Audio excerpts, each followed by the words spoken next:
Everybody. Welcome to be with us this afternoon talking about SDGs 11 concerning cities and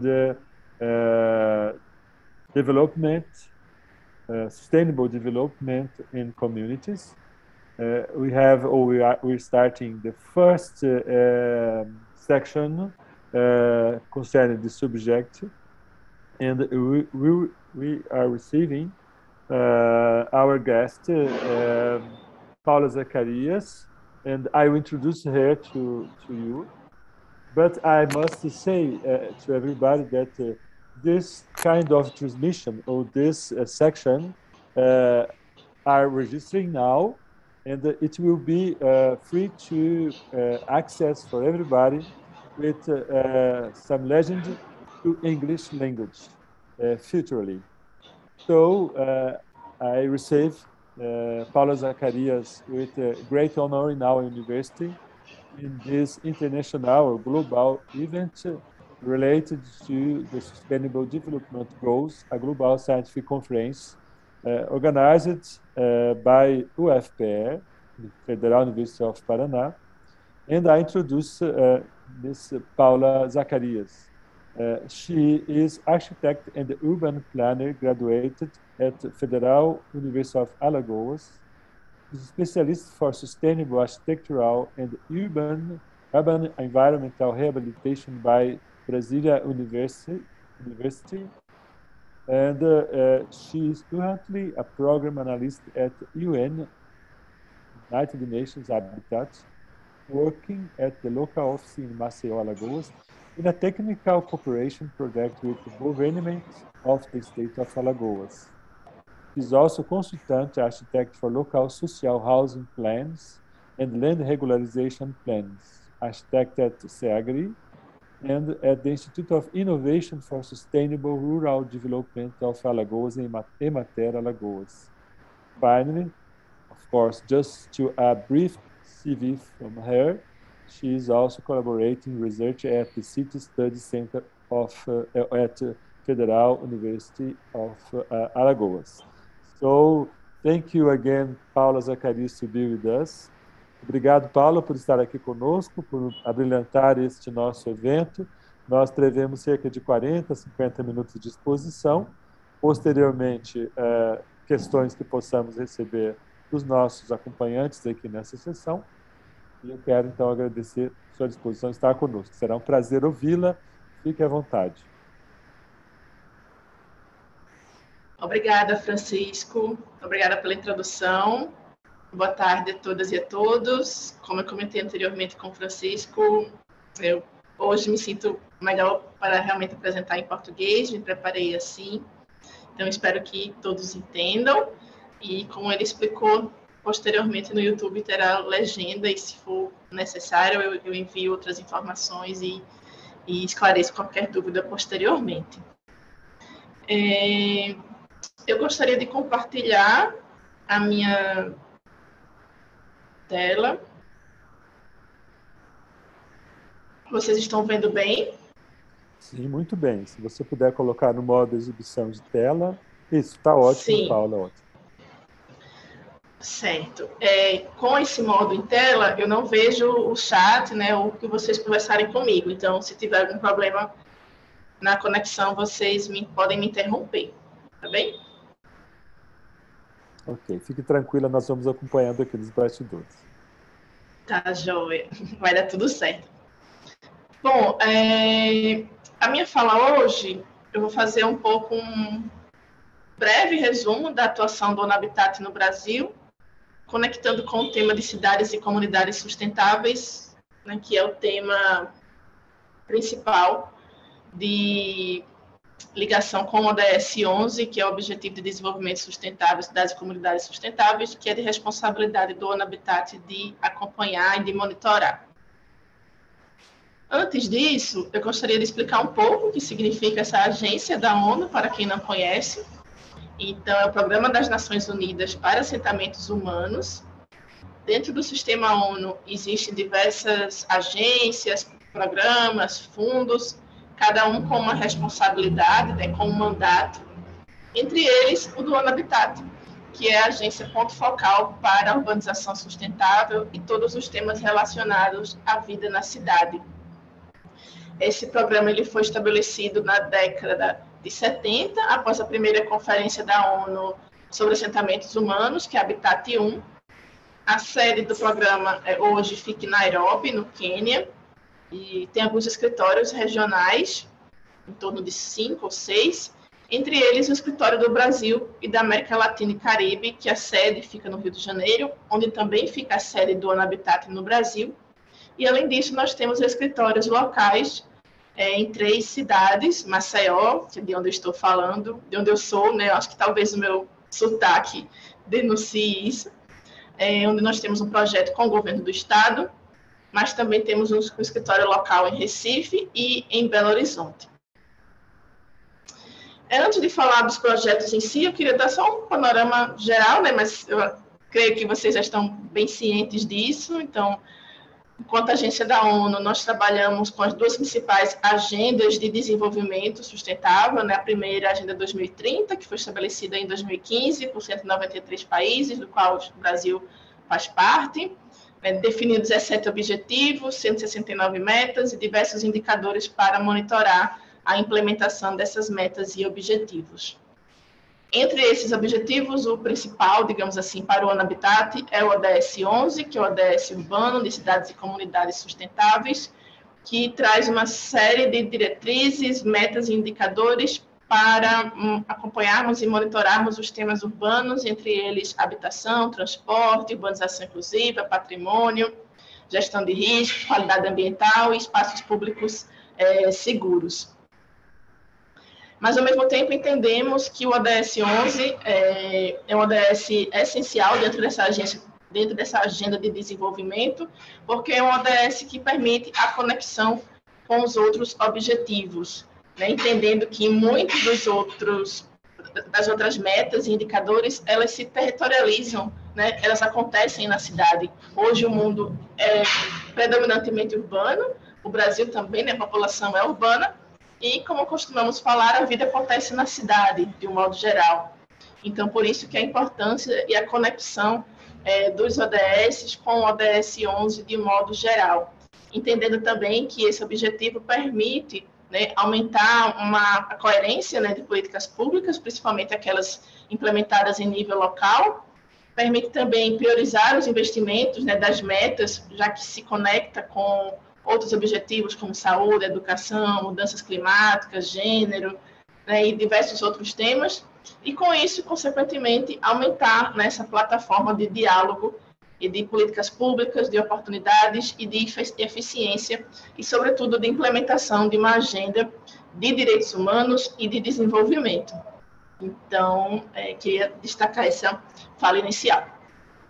Além disso, como eu comentei, trabalhamos também com a nova agenda urbana, não sei se todos têm a oportunidade de conhecer, mas é uma agenda específica para os temas urbanos, que é exclusiva do mandato do ONU Habitat, que define, de um modo geral, padrões de desenvolvimento urbano e é fruto de conferências que acontecem a cada 20 anos. Então, a última foi em Quito, no Equador, a Habitat 3, que deu origem, né, à nova agenda urbana, nos convidando a repensarmos a forma como construímos, gerenciamos e vivemos nas cidades, a partir do estabelecimento de um plano de ação com princípios, diretrizes, né, e ações estratégicas para alcançar esse desenvolvimento urbano.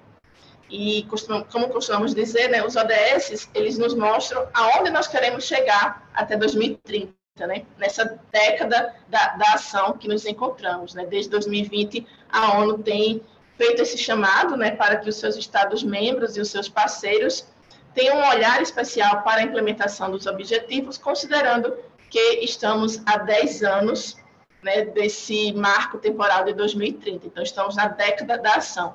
E os ODS nos mostram, né, através dos seus objetivos, metas e indicadores, como nós podemos chegar em 2030. Enquanto a nova agenda urbana, né, a NOW, essa sigla, nos mostra como nós podemos chegar, porque ela tem um papel mais de traçar, né, diretrizes e alguns princípios orientadores de políticas urbanas. Um dos pilares principais da nova agenda urbana é de colocar a moradia adequada no centro dessa estratégia, né, entendendo que o acesso ao direito à moradia adequada é essencial, serve de porta de entrada, né, para outros direitos, direito à saúde, direito à educação, direito a transporte, direito a lazer, direito à cultura. Isso tudo acontece quando a gente coloca a habitação no centro, né, quando temos uma habitação adequada, com acessibilidade, com boas condições de habitabilidade, com infraestrutura, com uma boa localização, quando acontece segurança de posse. Então, quando tem esse cenário, digamos assim, favorável, isso tudo contribui para que alcançamos, né, o direito à cidade na sua plenitude. E também é uma agenda que valoriza, né, diversos elementos do planejamento e do desenho urbano, trabalha muito com a forma urbana mesmo, né, priorizando uma forma urbana mais compacta, evitando cidades que cresçam desenfreadamente, né, para as áreas periféricas, que tendem a ser áreas com pouca infraestrutura, com poucos serviços públicos. É uma agenda que prioriza muito a preservação do patrimônio, a mobilidade urbana sustentável, a qualidade dos espaços públicos, né, que eles sejam locais seguros, inclusivos, resilientes, né, que eu acho que foi uma palavra que a pandemia reforçou muito o significado, né, essa capacidade que nós temos de nos recuperarmos de qualquer crise e adversidade que a gente enfrente. E isso tudo, como eu comentei, com esse grande horizonte, né, que é do direito à cidade e da moradia adequada.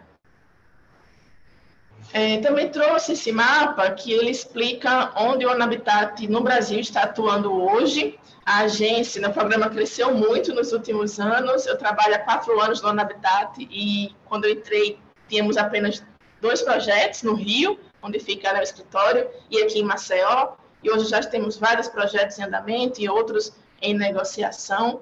Então, temos projetos no Piauí, que trata, sobretudo, sobre a resiliência urbana. Tem 2 projetos em Pernambuco, um mais voltado para a parte de cidadania e segurança e outro mais voltado para a plataforma de cidades globais do futuro. Tem um projeto aqui em Alagoas, onde eu trabalho, né, que já estamos numa segunda fase, no segundo momento desse projeto com o governo do estado. Tem um projeto que envolve vários municípios do Nordeste, que é feito em parceria com a SUDENE, né, que é a Superintendência de Desenvolvimento do Nordeste. Então, trabalha com cidades polo, né, em quase, se não em todos, mas em quase todos os estados do Nordeste. Temos no Rio, que é onde fica o escritório local. Acabamos recentemente um projeto com Maricá, mas ainda temos o projeto com a Prefeitura do Rio, que é Territórios Sociais.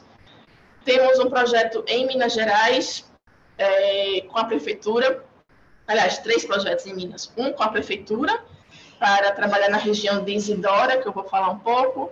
Outro também no tema de cidades globais, semelhante a Recife. E um que está quase assim iniciando com a Prefeitura de Juiz de Fora, para trabalhar também a questão da cidadania. E, além disso, recentemente iniciamos um projeto em parceria com outros escritórios do ONHABITAT e outras agências da ONU, no Paraná e em Santa Catarina, para trabalhar na região de fronteira com migrantes e voltada para a qualificação de espaços públicos para esse público em específico. Então, envolve várias cidades dessa região sul do país e das cidades fronteiriças da Argentina e do Paraguai. E aí, em seguida, eu vou passar um pouco por esses projetos, não todos em detalhe, que não daria tempo, mas selecionei alguns temas que nós trabalhamos nesses projetos para que vocês entendam a nossa atuação e as metodologias que nós trabalhamos e vejam, né, de que forma isso se conecta com o tema de cidades e comunidades sustentáveis e como estamos contribuindo para implementar essa agenda no Brasil.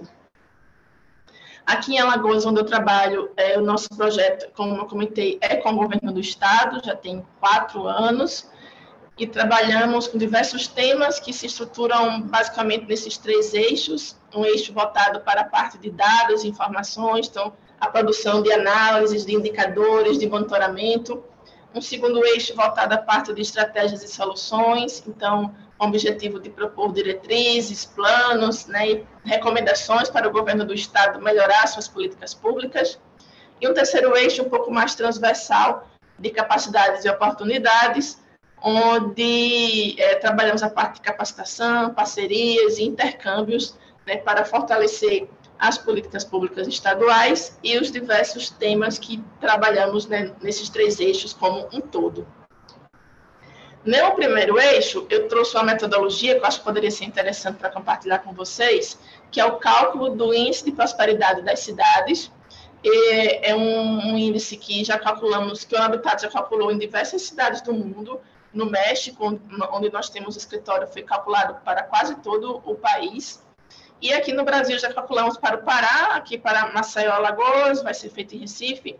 E é um indicador que tem como objetivo trabalhar em 6 grandes temas do desenvolvimento, entendendo essa perspectiva da prosperidade, né? Então, trabalha com produtividade, desenvolvimento de infraestrutura, qualidade de vida, equidade, sustentabilidade ambiental, governança e legislação urbana, e de que forma isso também se conecta com a plataforma, né, dos ODS.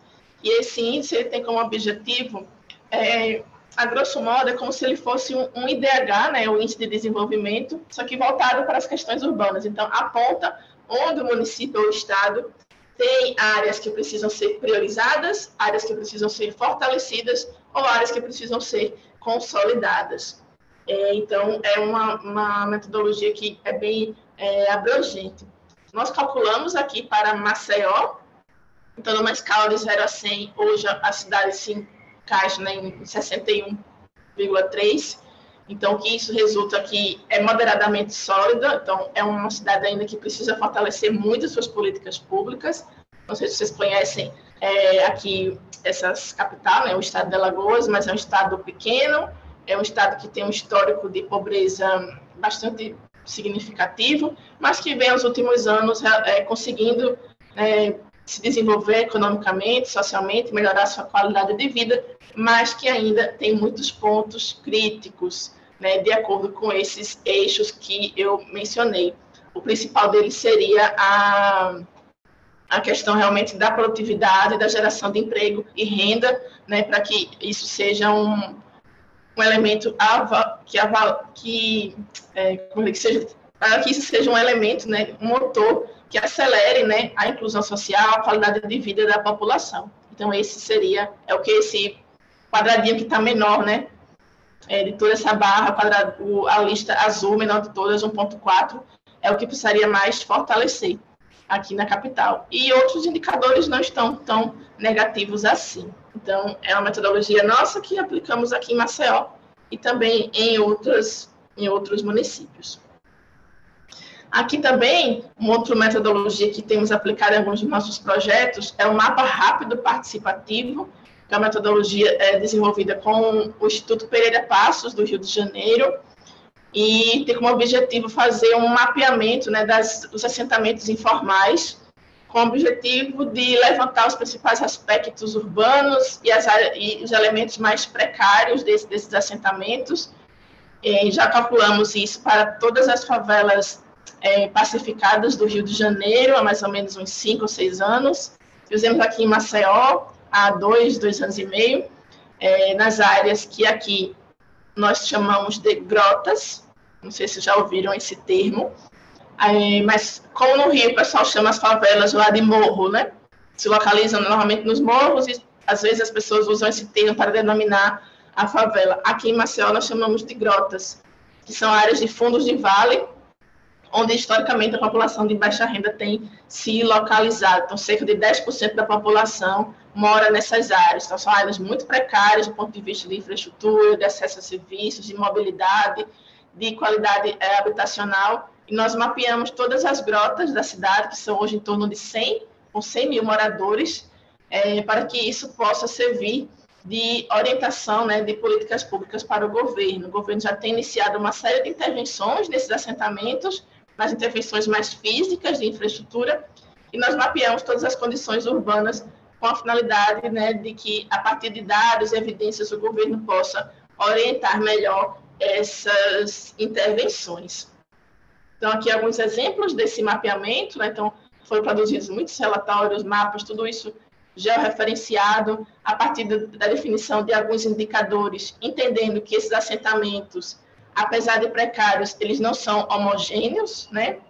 As desigualdades, elas não são homogêneas, elas têm, né, uma variedade, então, tem áreas um pouco mais precárias ou menos precárias que outras, e é importante a gente ter o reconhecimento dessas diferenças, porque isso orienta melhor as ações, né, o investimento de recursos, e foi isso que fizemos aqui. Todo esse material, inclusive, está online, disponível no portal Alagoas em Dados e Informações. Quem quiser conhecer um pouco mais, ver o material, conhecer a metodologia, né, ver os dados que foram gerados, conhecer a plataforma, é um material bem interessante, eu acho que vale a pena. Além disso, aqui em Maceió, já partindo para o eixo de estratégias e soluções, nós realizamos as auditorias de segurança das mulheres. Também a metodologia do ONU Habitat, que tem como objetivo identificar os fatores ambientais e urbanos que fazem com que as mulheres se sintam mais seguras ou inseguras nos espaços públicos, né? Entendendo, claro, que nós mulheres enfrentamos uma situação de vulnerabilidade, de possível, muitas vezes, violência diferente do que os homens.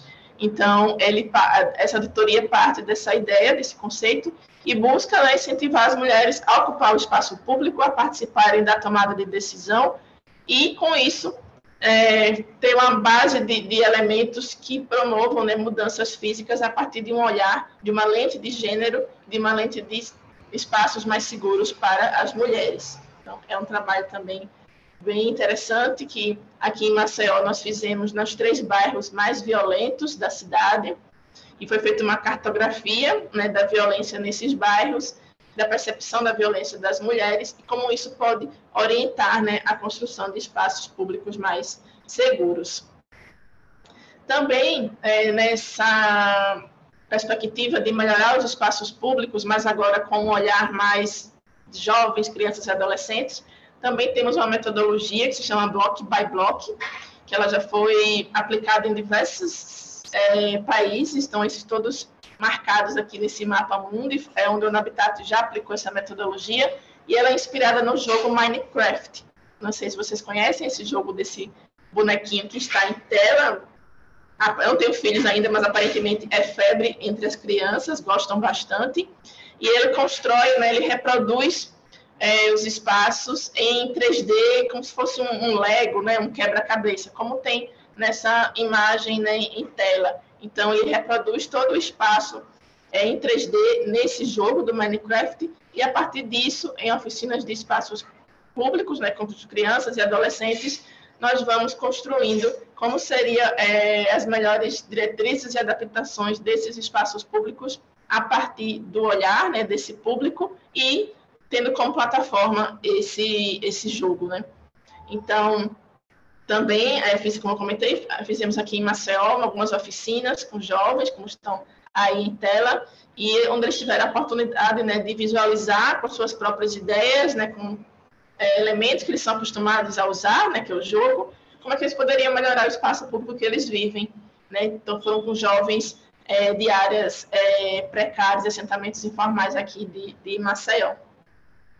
Então, aqui são alguns exemplos possíveis após, né, a oficina elaborada pelos jovens a partir desse jogo, né?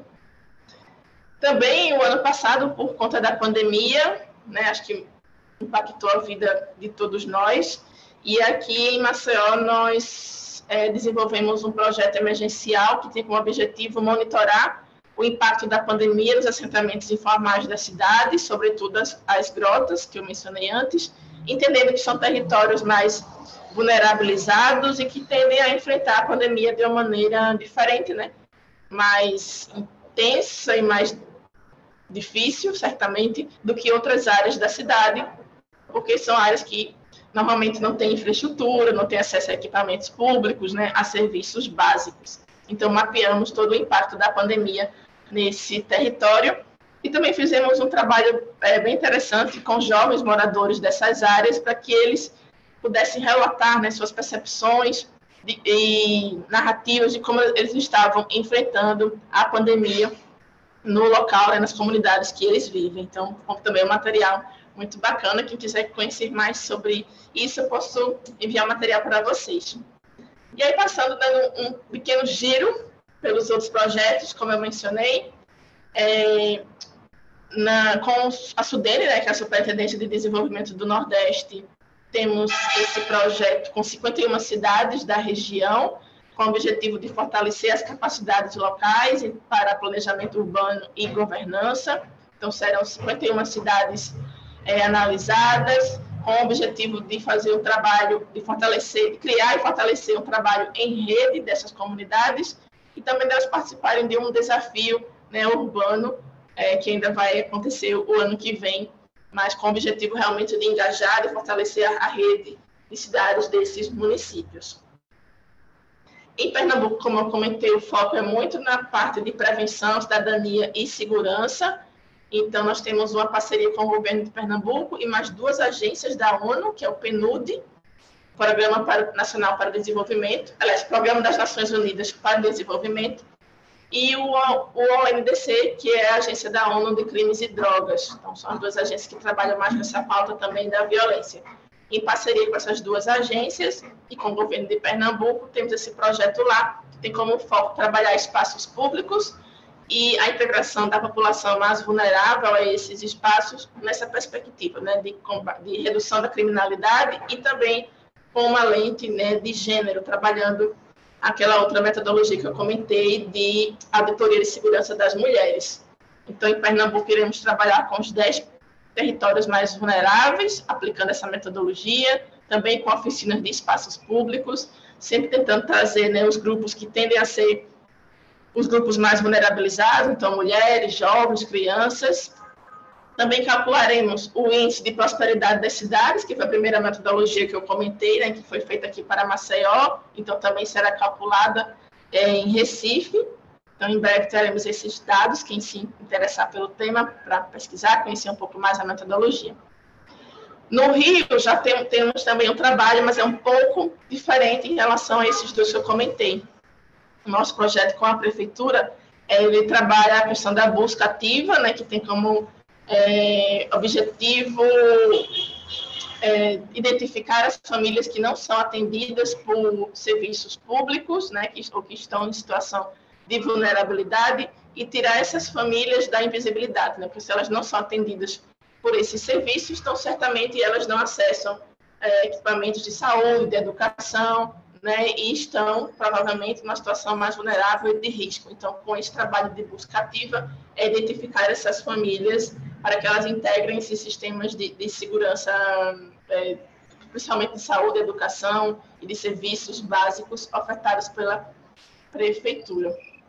E também no âmbito dessa busca ativa, nós calculamos o índice de pobreza multidimensional, que é um índice criado, né, pelo PNUD, e que é baseado em 3 principais eixos: educação, saúde e qualidade de vida.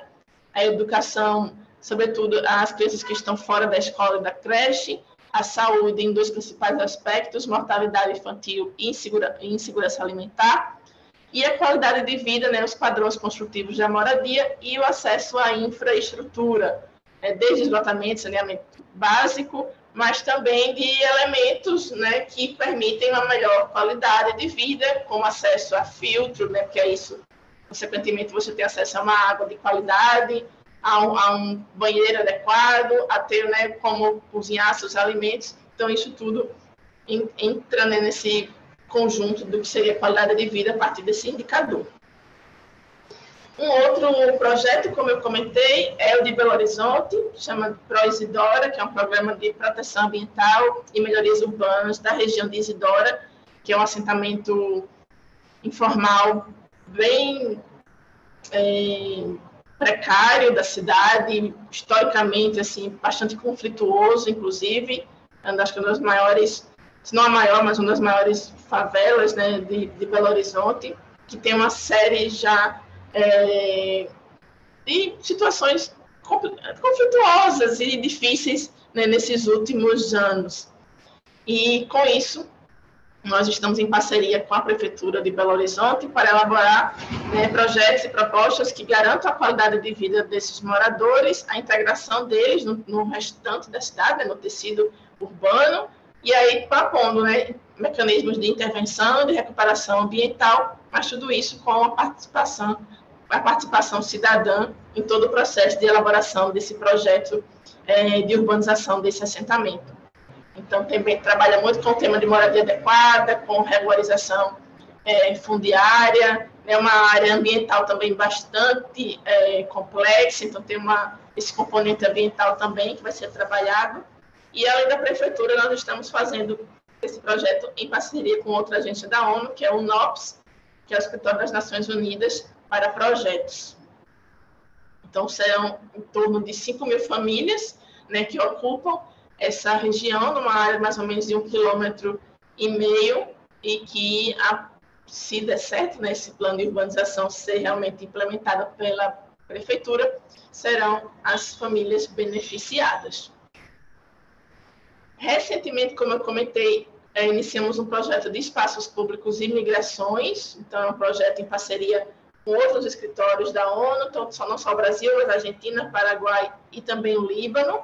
Ele será feito em duas regiões, melhor dizendo, do sul do Brasil, né? Parte de Foz do Iguaçu e também a região de Barracão, Bom Jesus do Sul, Dionísio Cerqueira, que fica naquela região, né, nas proximidades, e em parceria, né, por ser regiões de fronteira, com a Argentina e com o Paraguai. Então, vai ser um trabalho muito de fortalecimento das capacidades locais nessa ideia de intercâmbio regional, né, e entre países, e de trabalhar muito também em fortalecimento dos espaços públicos de modo a torná-los mais inclusivos para essa população migrante que, né, de um modo geral, por conta do próprio contexto territorial, é predominante nessa região. E chegando quase ao fim, queria compartilhar também com vocês uma iniciativa do ONU Habitat como um todo, mas que aqui no Brasil nós temos trabalhado bastante nos últimos anos, que é o Outubro Urbano. Não sei se vocês conhecem, né, mas todo mês de outubro o ONU Habitat costuma promover uma série de debates e temas em torno de um tema urbano que muda a cada ano. Esse ano foi o tema das mudanças climáticas, por conta da COP26, né, que aconteceu recentemente, mas o ano passado tinha a ver com habitação e pandemia, e que, assim, sucessivamente, cada ano vai mudando, e tem como objetivo ser um mês, né, de discussão e de celebração desses temas urbanos. Assim como existem, né, outros meses, tipo Maio Amarelo, né, aí Novembro Azul, né, Outubro Rosa, enfim, esses meses mais temáticos de promover uma causa, né, discussão em torno de uma causa. Para nós, do ONU Habitat, esse mês é em outubro, que nós chamamos de Outubro Urbano. Nos últimos 4 anos, temos promovido essa iniciativa, que é do Circuito Urbano, que tem como objetivo apoiar uma série de ações e debates promovidos pelos mais diversos atores que estejam debatendo e discutindo o tema do outubro daquele ano. Esse ano, como eu falei, foi o tema principal de mudanças climáticas, e o circuito ele aconteceu em torno de 4 eixos, né? Cidades sustentáveis e livres de carbono, cidades resilientes, cidades saudáveis, cidades inclusivas e justas. E esses eventos aconteceram todos remotamente, né, ainda por conta da pandemia. Foram mais de 180 eventos selecionados e participantes dos mais diversos atores. Foi uma discussão, uma troca muito rica. E todos eles estão disponíveis no canal do Circuito Urbano. Só colocar no buscador, que vai aparecer rapidamente, tenho certeza. Circuito Urbano ONU Habitat, e aparece. Então, tem uma série de eventos que ficaram registrados lá, que eu acho que vale a pena que vocês conheçam essa iniciativa. Inclusive, já convido para o próximo ano, em outubro, que vocês, né, fiquem atentos para participar do Circuito Urbano junto conosco. E, além desses 180 eventos, aliás, dentro desses 180 eventos, tivemos os eventos organizados pelo próprio ONU Habitat, que é a abertura, o encerramento, né, do circuito. O evento também do Dia Mundial do Habitat, que é na primeira segunda-feira do mês de outubro. Esse ano, se não me engano, foi dia 4 de outubro. E também promovemos 2 cestas temáticas, né, que a gente chama de cesta urbana. Uma com o tema de cidades inclusivas e justas e outra com o tema de cidades saudáveis. Então, também convido quem tiver interesse nesse tema de assistir depois os nossos eventos. E agora sim, por fim, acho que eu estou no meu tempo, espero.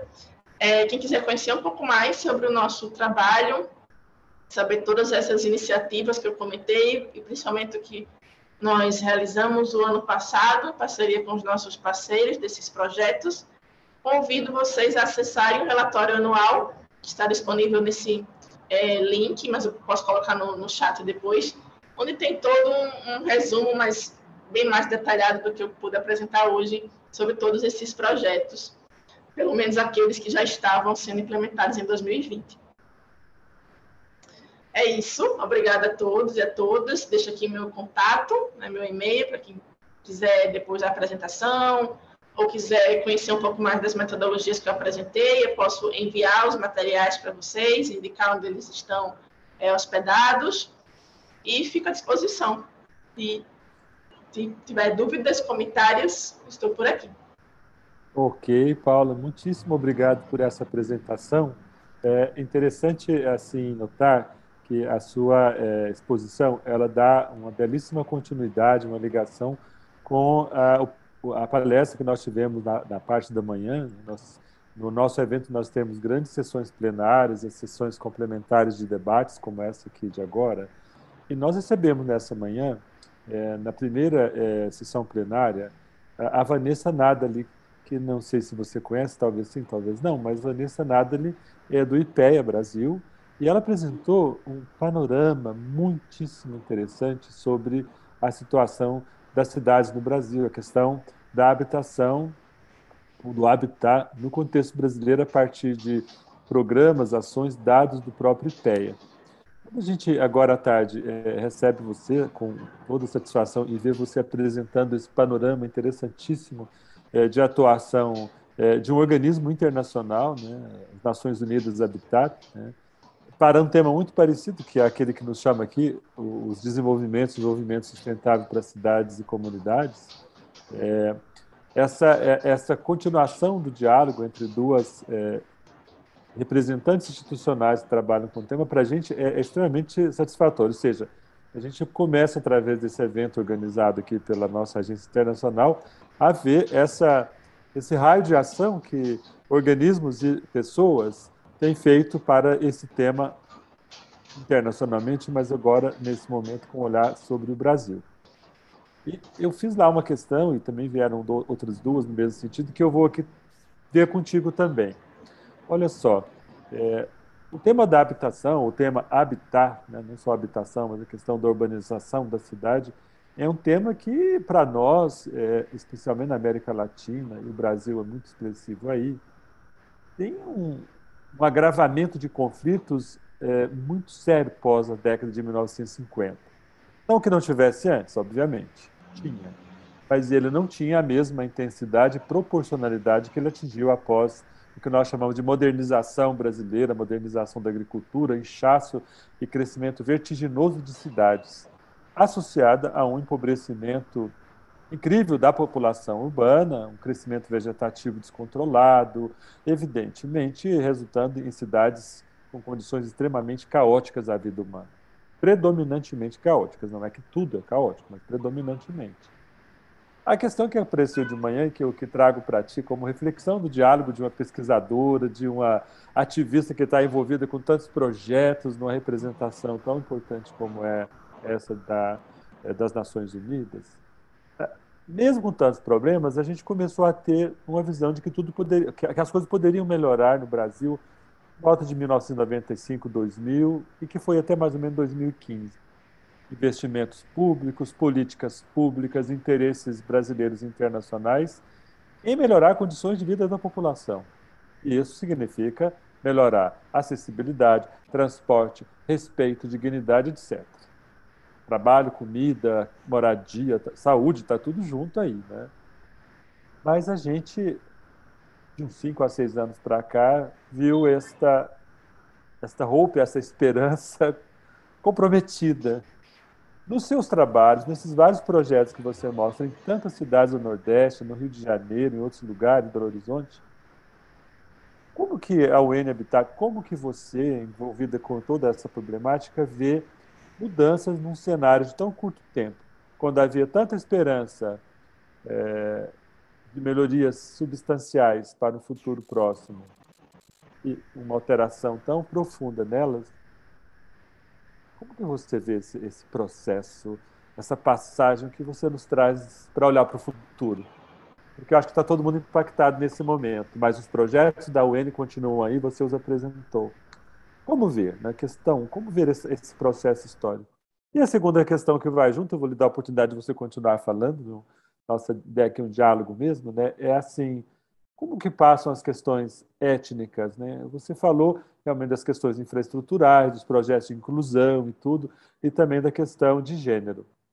Mas e as questões que nós poderíamos chamar étnicas ou raciais? Eu não gosto do termo racial, eu sei que ele é muito usado, mas eu particularmente não gosto.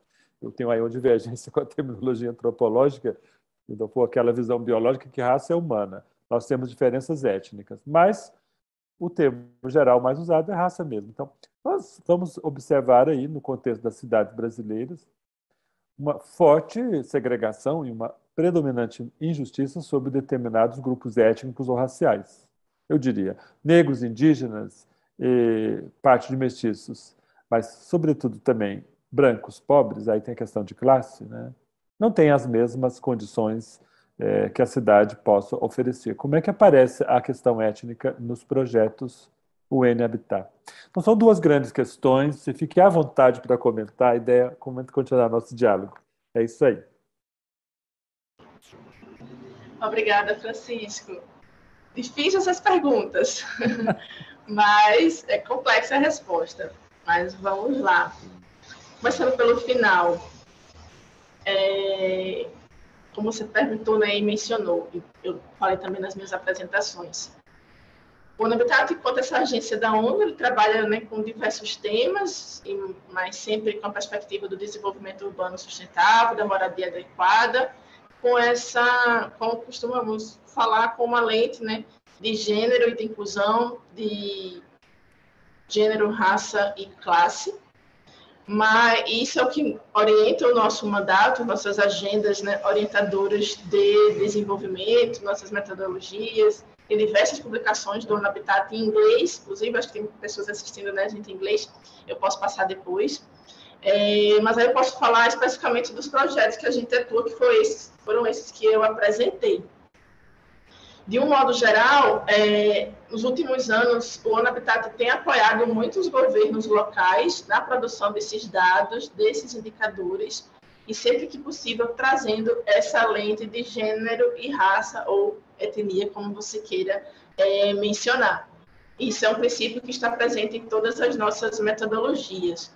Mas os projetos que nós temos implementado, os mais recentes aqui em Maceió e em Pernambuco, é que trabalham diretamente com isso. E uma delas, como eu comentei, é a Auditoria de Segurança de Gênero, né, que trabalha com essa perspectiva feminina, mas entendendo também as suas interseccionalidades, porque isso é inevitável. Então, é algo que como eu comentei, é algo que é muito presente no nosso mandato, nas nossas publicações e nas nossas metodologias, mas que a gente implementa o projeto a depender, né, do que for acordado com os parceiros locais, e as experiências mais recentes realmente foram essas de gênero. E aí eu acho que é importante você trazer essa discussão, porque, como você comentou que teve uma outra sessão, né, mais cedo, do IPEA, e não pude participar, não sei o que foi abordado, mas pensando também nesses dados recentes que foram publicados, não pelo IPEA, mas pela Fundação João Pinheiro, que atualizou, né, a forma de mensurar o déficit habitacional no Brasil. Então, novas fontes de dados foram inseridas, né? Então, informações do CadÚnico, informações da PNAD contínua, informação sobre a renda domiciliar. Então, todos esses dados foram inseridos no cálculo do déficit habitacional, e isso deu uma nova roupagem, digamos assim, né, à metodologia do déficit. E um dado que me chamou muita atenção, que eu acho que tem um pouco a ver com essa discussão que você levantou, é que o déficit hoje no Brasil é um déficit habitacional feminino. Inclusive, né, tem já um conceito, né, que está sendo trabalhado, né, pelos pesquisadores, que é a feminização do déficit habitacional no Brasil. Então, hoje, 60% do déficit brasileiro é formado por mulheres, né, que vivem em condições inadequadas. 62% desses domicílios inadequados, o principal componente precário, né, é o ônus excessivo com aluguel. Então, eu acho que vai depois pegar um pouquinho o gancho com a tua primeira pergunta. A questão da coabitação também, né, chama bastante atenção, mas que, fazendo um recorte, né, específico nessa questão da feminização do déficit, nesse percentual de 60%, de 11 milhões de famílias, né, que são famílias chefiadas por mulheres, 63% delas são de mulheres mulheres negras. Então, eu acho que a gente não tem como você olhar hoje o déficit habitacional no Brasil sem você pensar a questão de gênero e a questão de raça, que são esses dois grupos, né, mulheres negras, que são as mais vulnerabilizadas e que têm mais os seus direitos, né, sobretudo um direito à moradia adequada, violado. Então, indicadores, assim, acho que assustadores quando a gente vai olhar, né, pensando no contexto, inclusive, macro do Brasil. Então, sempre os maiores percentuais de déficit e inadequação são atingidos, né, por esses grupos, né, de mulheres negras. E isso tudo é reflexo, né, não tem como a gente negar, dos desafios que esses grupos historicamente tendem a enfrentar, né, com a conciliação do trabalho produtivo e reprodutivo, né, com o cerceamento, inclusive, da população negra no acesso à moradia e à terra urbanizada, e também que, infelizmente, tende a ser o grupo, né, que tem os salários mais baixos e os empregos mais precários. Então, infelizmente, eles acabam sendo os grupos mais atingidos. Então, eu acho que é um desafio para qualquer política pública, para qualquer projeto de inclusão, uma atenção mais do que especial a esses grupos, porque são os grupos que agora a gente tem dados que comprovam isso, que são os grupos mais vulnerabilizados e que têm os seus direitos mais violados. Então, no meu entendimento, seriam os grupos prioritários de qualquer política pública de inclusão, com esse recorte de gênero e de raça. E, para isso, o Habitat, sempre, né, que possível, sempre que esses temas fazem parte, né, do nosso projeto de cooperação com o governo com os governos com quem a gente estabelece parceria, esses temas são prioritários, seja por conta da metodologia, né, de espaços públicos com olhar de gênero, seja com mapeando esses territórios, entendendo as vulnerabilidades socioeconômicas, étnicas ou raciais que esses territórios possuem, seja trabalhando também com jovens, que aí tendem também os jovens mais vulnerabilizados serem os jovens negros. Então, é um público que é sempre prioritário nos nossos projetos e nas nossas ações.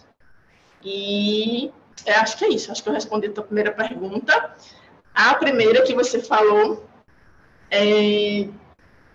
disso tudo que estamos enfrentando em termos da política habitacional brasileira, né, como você mencionou, tivemos período, digamos, um pouco mais glorioso, talvez, vou usar essa palavra, não sei se seria nem adequada, mas tivemos um momento um pouco mais interessante na política habitacional, mas realmente nos últimos anos tem sido muito difícil. Acho, inclusive, não sei, pelo menos estou sendo pessimista, mas no horizonte de curto prazo não vejo uma mudança muito positiva, né?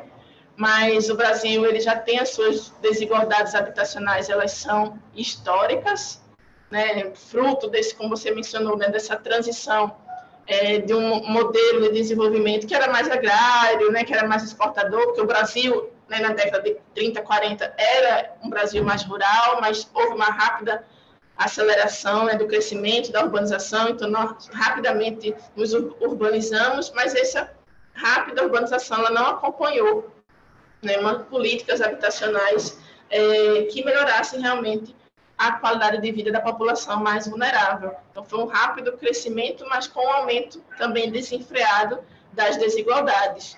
E, ainda que uma série de ações, né, vem sendo feitas, né, como você mencionou, década de talvez 40, 50, né, as primeiras iniciativas públicas para combater as desigualdades habitacionais, né, lá na época, né, de Getúlio Vargas, iniciou mais ou menos nesse período, né, tivemos outras, um período muito extenso de ações do BNH, né, que era o Banco Nacional de Habitação, que foi uma produção massiva, né, de conjuntos habitacionais, mas que não privilegiou realmente as camadas mais baixas de renda, né, muitos conjuntos habitacionais foram construídos nas periferias da cidade, e isso criou, né, várias áreas vazias entre as áreas centrais e as áreas periféricas, áreas vazias sem infraestrutura, que depois foram sendo ocupadas sem planejamento adequado.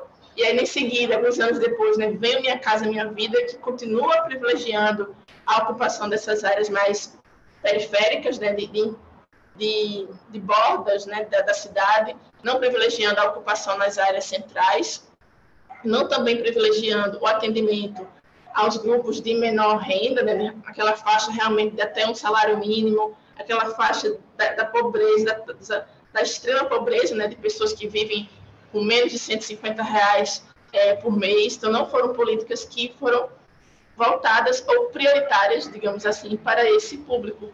E com isso fez com que, né, chegássemos nesse cenário de uma extrema desigualdade habitacional que o nosso país ainda enfrenta, apesar de todos os investimentos, né, recursos e políticas desses últimos anos, mas que não foram capazes de suprir, né, ou de amenizar, melhor dizendo, essas desigualdades. Pelo contrário, elas tenderam a aumentar, inclusive agora na pandemia. Né, e ficou tão evidente, até que não mencionei isso na minha fala, mas algumas notas, algumas publicações lançadas no ano passado sobre moradia adequada, em especial pela Relatoria Especial da ONU para a Moradia Adequada, que é como se fosse um órgão, né, à parte das Nações Unidas, mas que monitora o direito à moradia adequada no mundo. E aí tem uma frase assim, que ficou muito marcante para mim, da relatora até então, que ela falou que a moradia se tornou a linha de frente da pandemia, que nunca foi uma situação tão de vida ou de morte como foi agora durante a pandemia. Então, ficar em casa, né, e lavar as mãos não é tão simples assim, né? É praticamente inacessível para boa parte da população.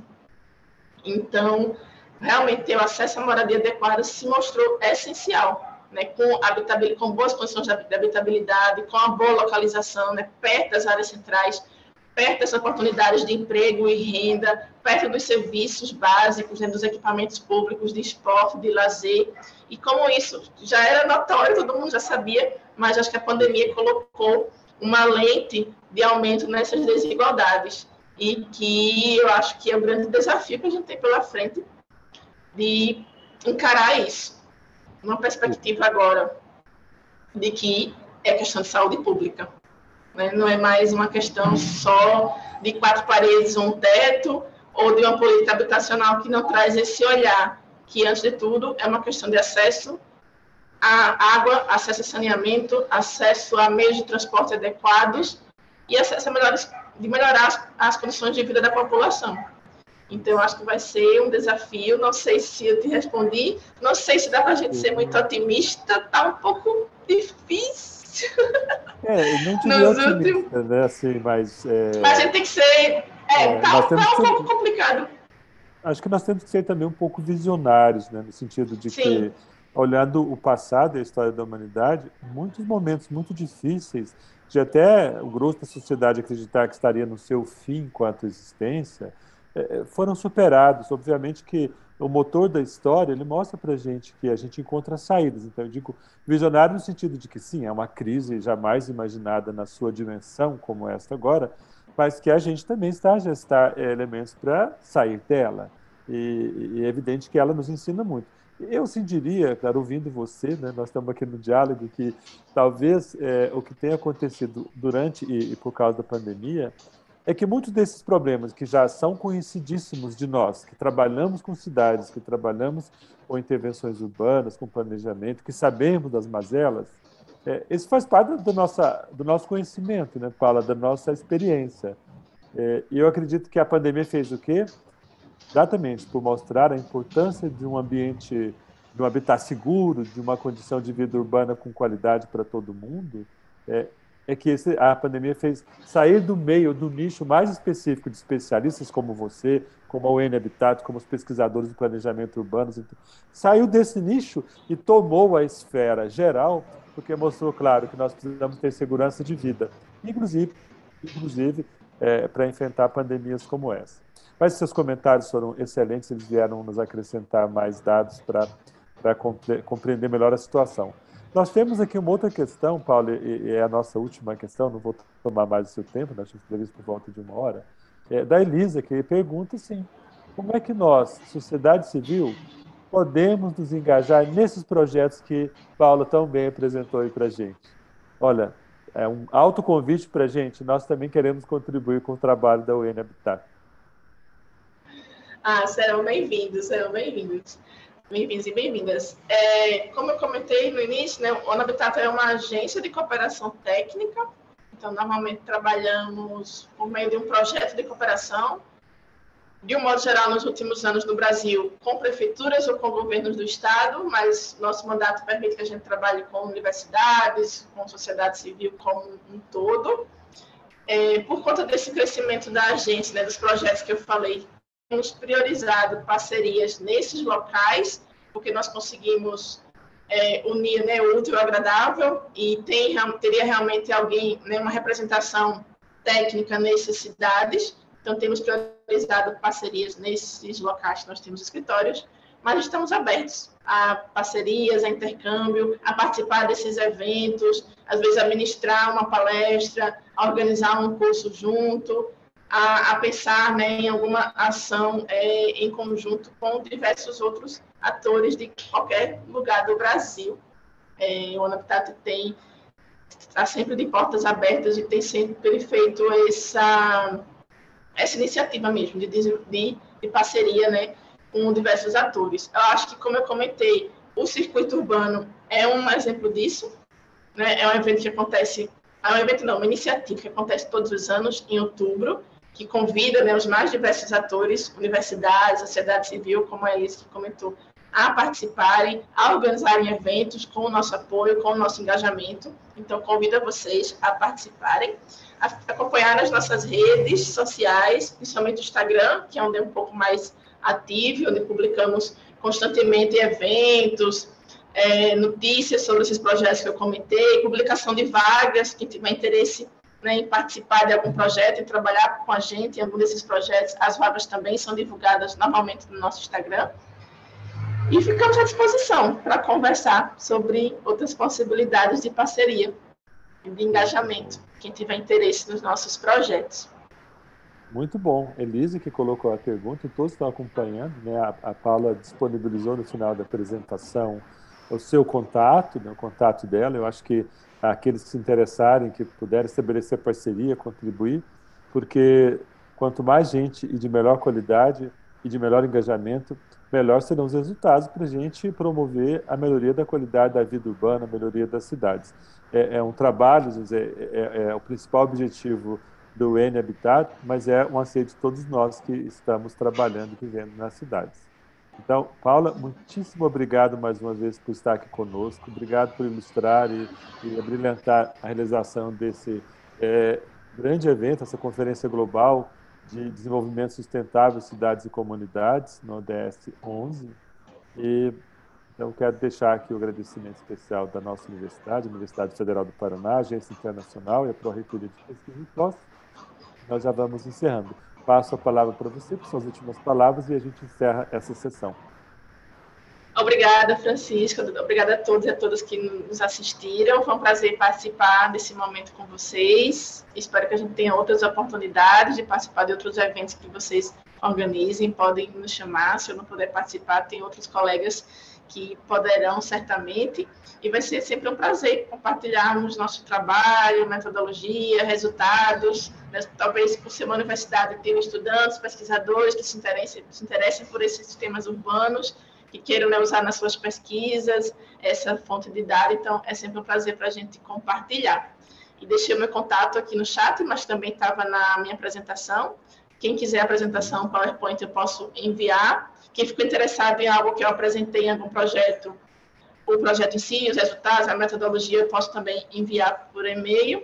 E fico à disposição. Sigam as nossas redes sociais, em especial o Instagram, como eu falei, que sempre tem novidades do ONABITAT por lá. Vai ser um prazer estar com vocês em outros momentos.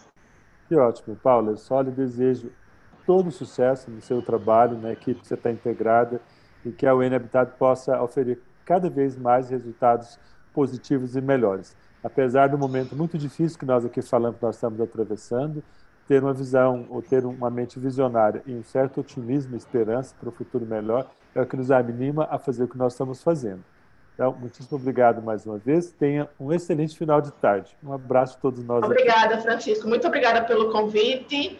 Fico à disposição e vamos nos unir sim nessa corrente otimista. Apesar dos tempos difíceis que enfrentamos, eu acho que eu estou um pouco traumatizada com a pandemia, mas eu sei que o ano que vem vai ser melhor e que é importante que a gente tenha essas agendas de desenvolvimento em mente como norte, como horizonte, para sairmos, né, de qualquer crise, em especial dessa da pandemia, e termos um futuro urbano melhor, que é o slogan do ONABITAT, a nossa principal missão. E viva Outubro Urbano. Essa criação e viva muito Outubro legal. Urbano. Essa criação muito legal, vamos trabalhar por ela. Então é isso, um abraço. Vamos, eu quero vocês ano que vem. Estaremos juntos, tá bom? Um grande abraço, Paula. Tchau, tchau.